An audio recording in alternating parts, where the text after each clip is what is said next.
హైదరాబాద్ అడ్డాగా కొనసాగుతున్నటువంటి ఈ కిడ్నీ దందా పైన నిన్న మంగళవారం రోజున ఉన్నతాధికారులు అయితే దాడులు నిర్వహించి హాస్పిటల్ని సీజ్ చేసినటువంటి పరిస్థితి అయితే ఉంది. ఇక వివరాల్లోకి వెళ్తే సరూర్ నగర్లోని డాక్టర్స్ కాలనీలో Alakananda multi speciality super speciality hospital అని చెప్పేసి కూడా ఇక్కడ ఒక హాస్పిటల్ను నిర్వహిస్తూ దీంట్లో అడ్డగోలుగా కిడ్నీ రాకెట్కు పాల్పడుతున్నటువంటి యాజమాన్యం పైన కూడా చర్యలు తీసుకొని ఈ హాస్పిటల్ని అయితే సీజ్ చేసినటువంటి పరిస్థితి కనిపిస్తూ ఉంది.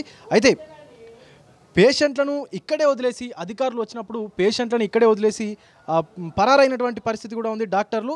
అయితే అధికారులు ఆసుపత్రిని సీజ్ చేయగా నిర్వాహకుడిని ఇప్పటికే పోలీసులు అయితే అరెస్ట్ చేశారు. సో రంగారెడ్డి జిల్లా సరూర్ నగర్ డాక్టర్స్ కాలనీలో సుమంత్ గట్టిపల్లి అనేటువంటి ఒక వ్యక్తి, ఇతను ఆంధ్ర ప్రాంతానికి చెందినవాడిగా చెప్తా ఉన్నారు స్థానికులు. అయితే ఆంధ్ర ప్రాంతం అద్దంకి పరిసర ప్రాంతాల్లో ఉండేటువంటి వ్యక్తిగా కూడా చెప్తా ఉన్నారు. ఆ పర్సన్ సుమారుగా 6 నెలల క్రితం ఈ హాస్పిటల్ని అయితే ఓపెన్ చేసి ఇక్కడ ఇంతకుముందే ఇలాంటి ఘటనలు కూడా పునరావృతమైనట్టుగా చెప్తా ఉన్నారు. ఇద్దరు ముగ్గురు ప్రాణాలు కూడా విడిచిపెట్టినటువంటి పరిస్థితి కూడా ఉంది ఈ హాస్పిటల్లో కూడా చెప్తా ఉన్నటువంటి పరిస్థితి అయితే ఉంది. కానీ ఈ హాస్పిటల్ని జనరల్ ఫిజిషియన్ అలాగే జనరల్ సర్జరీల కోసం తీసుకొని పర్మిషన్ తీసుకొని ఎవరికి చెప్పకుండా సీక్రెట్గా ఈ కిడ్నీ రాకెట్ దందాకైతే పాల్పడుతున్నటువంటి పరిస్థితి కనిపిస్తూ ఉంది.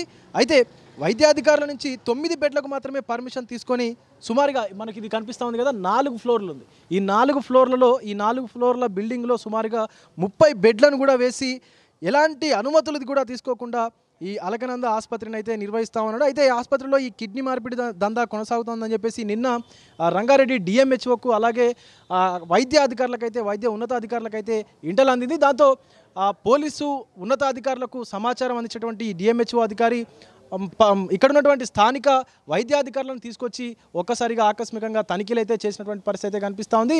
ఈ తనిఖీల్లో భాగంగా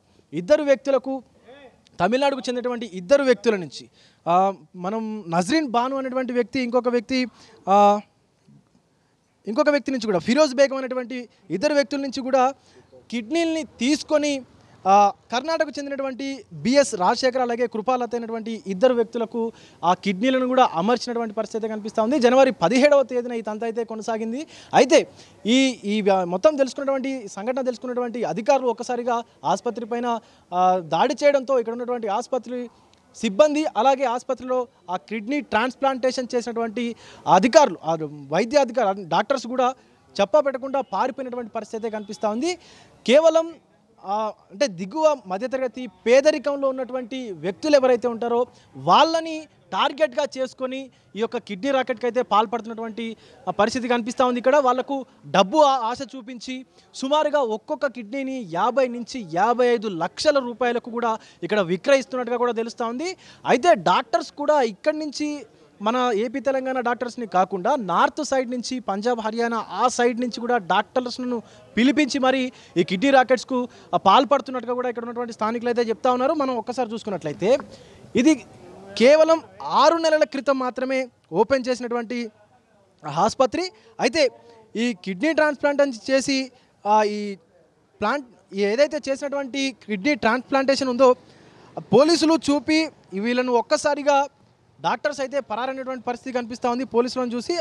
మరోపక్క తమిళనాడుకు చెందినటువంటి ప్రైవేటు డాక్టర్ పవన్ ప్రదీప్ అనేటువంటి వ్యక్తిని మధ్యవర్తులుగా పెట్టుకొని ఈ కిడ్నీ దందా అయితే కొనసాగించినట్టుగా కూడా ఉన్నతాధికారులు వైద్యాధికారులు అయితే గుర్తించారు. ఒక్కొక్క కిడ్నీకి సుమారుగా 50 నుంచి 55 లక్షలు కూడా బేరం కుదుర్చుకొని ఒక్కో కిడ్నీ ట్రాన్స్ప్లాంటేషన్ ఆపరేషన్ చేస్తున్నట్టుగా కూడా సమాచారం అందింది. అయితే మనకు జనవరి 17న నజ్రీన్ బాను నుంచి కిడ్నీ సేకరించి కిడ్నీ రిసీవర్కు కూడా ట్రాన్స్ప్లాంటేషన్ చేసినట్టుగా కూడా జిల్లా వైద్యాధికారులు కూడా గుర్తించారు. ఇప్పటికే ఎవరైతే ఆ కిడ్నీ ట్రాన్స్ప్లాంటేషన్ చేశారో ఆ కిడ్నీ ట్రాన్స్ప్లాంటేషన్కు సంబంధించినటువంటి వ్యక్తులను అలాగే బాధితులను కూడా ఇప్పటికే గాంధీ హాస్పిటల్కి అయితే తరలించారు మెరుగైన వైద్యం కోసం. మనకు ఏఐవైఎఫ్కు సంబంధించినటువంటి ప్రతినిధులు కూడా ఈ హాస్పిటల్ వద్ద ధర్నా నిర్వహించారు. ప్రస్తుతం ఈ హాస్పిటల్ వద్ద పెద్ద ఎత్తున కూడా వాళ్ళు చేరుకొని ధర్నాకైతే పిలిపించినటువంటి పరిస్థితి కనిపిస్తూ ఉంది. సార్ ఒక్కసారి వాళ్ళతో మాట్లాడే ప్రయత్నం అయితే చేద్దాం. సార్ అన్న, ఇప్పుడు మీరు ఈ ధర్నా చేయడానికి గల ప్రధాన కారణం ఏంటి?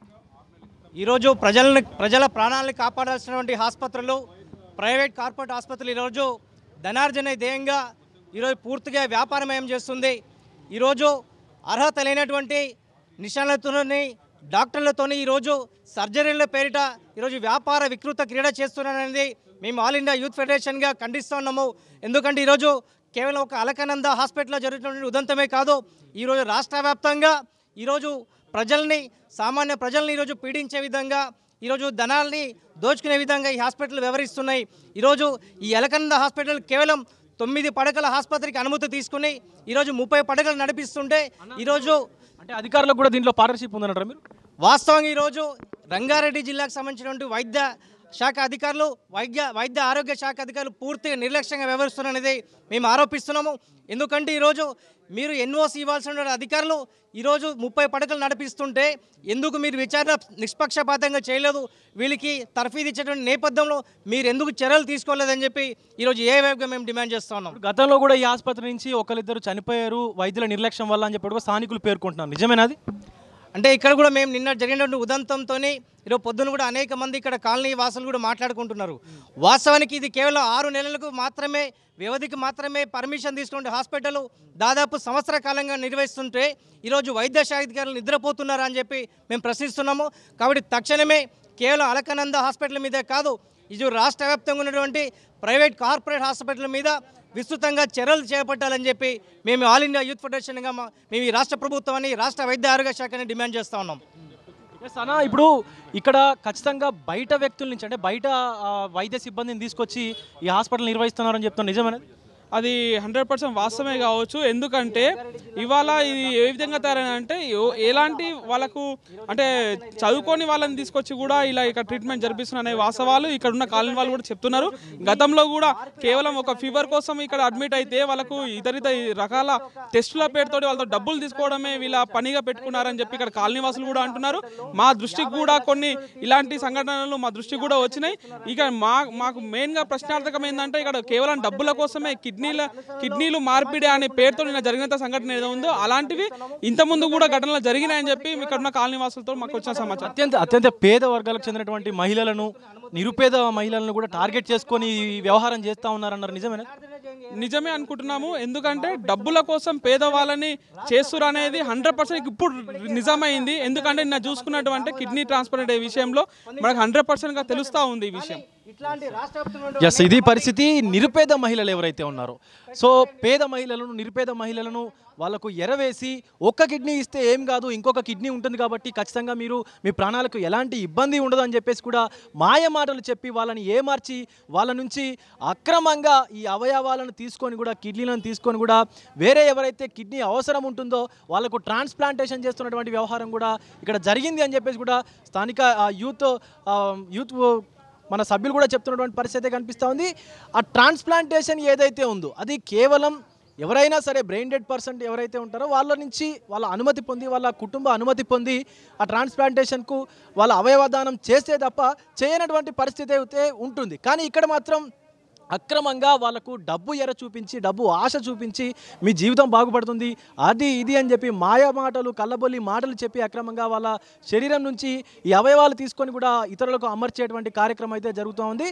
సో ఇలాంటి హాస్పిటల్స్ అన్నింటినీ కూడా ఖచ్చితంగా తనిఖీలు చేయాలి ఈ ప్రైవేటు కార్పొరేట్ ఆసుపత్రులలో. అలాగే ఖచ్చితంగా ఇలాంటి హాస్పిటల్స్ ఎక్కడ తారసపడినా, అలాగే ఇలాంటి వైద్యాధికారులు, నిష్ణాతులైనటువంటి వైద్యాధికారులు చేయాల్సినటువంటి పర్మిషన్తో చేయాల్సినటువంటి ట్రాన్స్ప్లాంటేషన్స్ ఇట్లా ఎవరు కనీసం వాళ్ళ అర్హత ఏందనేది కూడా తెలియకుండా చేస్తున్నటువంటి తరుణంలో ఖచ్చితంగా అలాంటిది ఏదైనా ఉంటే ఎవరైనా సరే అక్రమాలకు పాల్పడితే వాళ్ళపైన చర్యలు తీసుకోవాలి, చట్టపరమైనటువంటి చర్యలు తీసుకోవాలని చెప్పేసి కూడా ఏవైఎఫ్ యూత్ అయితే మనకి ఇక్కడ ధర్నా చేస్తున్నటువంటి పరిస్థితి అయితే కనిపిస్తూ ఉంది. కెమెరామెన్ సతీష్తో విజయ్ తొలివెలుగు, సరూర్ నగర్ నుంచి. ప్రపంచంలో ఏ మూల ఏ క్షణం ఏం జరుగుతుందో వేగంగా తెలుసుకోవడానికి తొలి వెలుగు వాట్సాప్ ఛానల్ని ఫాలో చేయండి.